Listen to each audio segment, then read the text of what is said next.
আসসালামু আলাইকুম প্রিয় দর্শক সকলকে আমন্ত্রণ জানাচ্ছি পরবর্তী ২৪ ঘন্টা অর্থাৎ শনিবার ২৫ এপ্রিল ২০২৬-এর খুবই গুরুত্বপূর্ণ মেঘ বৃষ্টির আবহাওয়ার সংবাদে। প্রিয় দর্শক, এই মুহূর্তে সারা দেশে অব্যাহত রয়েছে তীব্র তাপপ্রবাহ দাবানল। পরবর্তী ২৪ থেকে ৪৮ ঘন্টার মধ্যেই এমন পরিস্থিতি থেকে মুক্তি মেলার সম্ভাবনার কথা জানাচ্ছেন আবহাওয়াবিদরা। আজকের আবহাওয়ার রিপোর্টে আবহাওয়া অধিদপ্তর জানিয়েছে আগামী ৭২ ঘন্টার মধ্যেই দেশে প্রবেশ করতে পারে একটি নতুন শক্তিশালী বৃষ্টিবলয়। নতুন বৃষ্টিবলয়ের প্রভাবে টানা ১২ দিন সারা দেশ জুড়েই ভারী থেকে অতি ভারী মাত্রার বৃষ্টিপাত শুরু হতে পারে।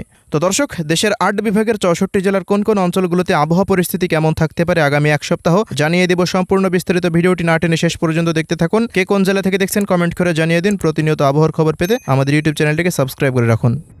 প্রিয় দর্শক, আমরা এই মুহূর্তে সরাসরি চলে আসলাম ECMWF রাডারের মেঘমালা প্লাস বৃষ্টিবাহী মোডে। পরবর্তী ২৪ ঘন্টার মধ্যে আবহাওয়ায় বড়সড় পরিবর্তনের সম্ভাবনা এবং আগামী ২৭ এপ্রিল বা ২৮ এপ্রিল থেকে দেশে সক্রিয় হতে পারে নতুন বৃষ্টিবলয়।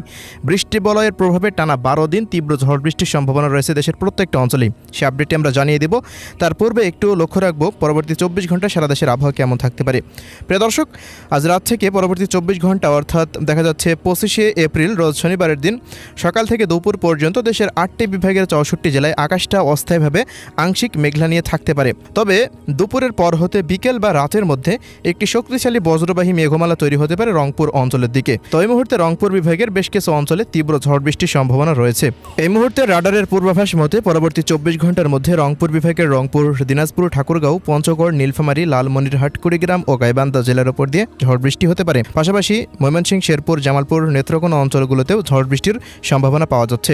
রাজশাহী বিভাগের বগুড়া, জয়পুরহাট, এদিকে সিরাজগঞ্জ, তাড়াশ এই অঞ্চলগুলোতেও বৃষ্টিপাতের সম্ভাবনা পাওয়া যাচ্ছে। পাশাপাশি ঢাকা বিভাগের কিশোরগঞ্জ, কাপাসিয়া, গাজীপুর এবং ঢাকা, ধামরাই, নরসিংদী, শিবালয়, মানিকগঞ্জ, রাজবাড়ী, ফরিদপুর, দোহার, শিবচর, মাদারীপুর, শরীয়তপুর, মুন্সিগঞ্জ, গোপালগঞ্জ এ সমস্ত অঞ্চলগুলোর বিভিন্ন স্থানের ওপর দিয়ে বৃষ্টি বা বজ্রসহ বৃষ্টিপাতের সম্ভাবনা পাওয়া যাচ্ছে। এছাড়াও এদিকে বরিশাল বিভাগেরও দু এক অঞ্চলে বজ্রসহ বৃষ্টিপাত হতে পারে। বরিশাল, কাউখালী, জিয়ানগর, মঠবাড়িয়া এই সমস্ত অঞ্চলগুলোতে। এবারে খুলনা বিভাগ এবং এদিকে দেখা যাচ্ছে রাজশাহী বিভাগের অধিকাংশ স্থানে আবহাওয়াটা স্বাভাবিক থাকতে পারে। খুলনা বিভাগের কুষ্টিয়া, মেহেরপুর, চুয়াডাঙ্গা, ঝিনাইদহ, মাগুরা, শৈলকুপা, যশোর, নড়াইল, বাগেরহাট, মোংলা, সাতক্ষীরা, শ্যামনগর এই সমস্ত অঞ্চলগুলোতে আকাশটা অস্থায়ীভাবে আংশিক মেঘলা নিয়ে থাকতে পারে। বরিশাল, পিরোজপুর, ঝালকাঠি, বরগুনা, পটুয়াখালী, ভোলাতে আকাশটা অস্থায়ীভাবে আংশিক মেঘলা নিয়ে থাকার সম্ভাবনা রয়েছে। বরিশালে দু এক স্থানে বৃষ্টিপাত হতে পারে বরিশাল শহরের দিকে। এছাড়া চট্টগ্রাম বিভাগের বান্দরবান, খাগড়াছড়ি, রাঙ্গামাটি, বিলাইছড়ি, চট্টগ্রাম, এদিকে ফেনী, নোয়াখালী, লক্ষ্মীপুর, চাঁদপুর, কুমিল্লা, ব্রাহ্মণবাড়িয়া, ত্রিপুরা রাজ্য এই অঞ্চলগুলোতে তেমন কোনো বজ্রসহ বৃষ্টিপাতের আভাস পাওয়া যাচ্ছে না। তবে প্রিয় দর্শক, আগামী ২৬ তারিখ থেকেই রংপুর, ময়মনসিংহ ও সিলেট বিভাগে বৃষ্টিপাতের প্রবণতা বৃদ্ধি পেতে পারে এমনটাই দেখতে পাচ্ছি। ভারতের পশ্চিমবঙ্গের দিকে পরবর্তী ২৪ ঘন্টার মধ্যে তেমন কোনো বৃষ্টিপাতের আভাস পাওয়া যাচ্ছে না ২৩টি জেলাতে। তবে মালদার দু এক স্থানে বৃষ্টি বা বজ্রসহ বৃষ্টিপাত হতে পারে। প্রত্যেকটা অঞ্চলে তীব্র যে তাপপ্রবাহ সেটি চলমান থাকতে পারে আগামী ৭২ ঘন্টা পর্যন্ত।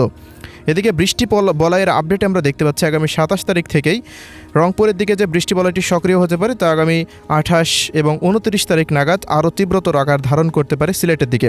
সিলেট, এরপর ময়মনসিংহ, এরপর ঢাকা, চট্টগ্রাম, ত্রিপুরা, বরিশাল এই অঞ্চলগুলোতে টানা ভারী থেকে অতি ভারী বৃষ্টিপাতের আভাস রয়েছে। বৃষ্টিবলয় বৈশাখ সবচেয়ে বেশি সক্রিয় থাকতে পারে আগামী ৩০ এপ্রিল থেকে। ৩০ এপ্রিল থেকেই দেখতে পাচ্ছি ঢাকা, সিলেট, ময়মনসিংহ এবং এদিকে দক্ষিণ অঞ্চলের খুলনা, বরিশাল, চট্টগ্রাম এবং ত্রিপুরা রাজ্যের প্রত্যেকটা অঞ্চলেই ব্যাপক সক্রিয় হয়ে উঠতে পারে।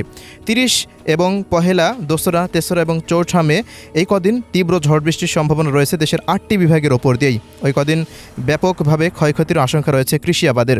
এছাড়া প্রিয় দর্শক, টানা বর্ষণের প্রভাবে সিলেটে প্রায় ১০০০ মিলিমিটার পর্যন্ত বৃষ্টিপাত হতে পারে। এজন্য নিচু অঞ্চলগুলোতে ভয়াবহ বন্যা পরিস্থিতিও দেখা দেওয়ার সম্ভাবনা রয়েছে।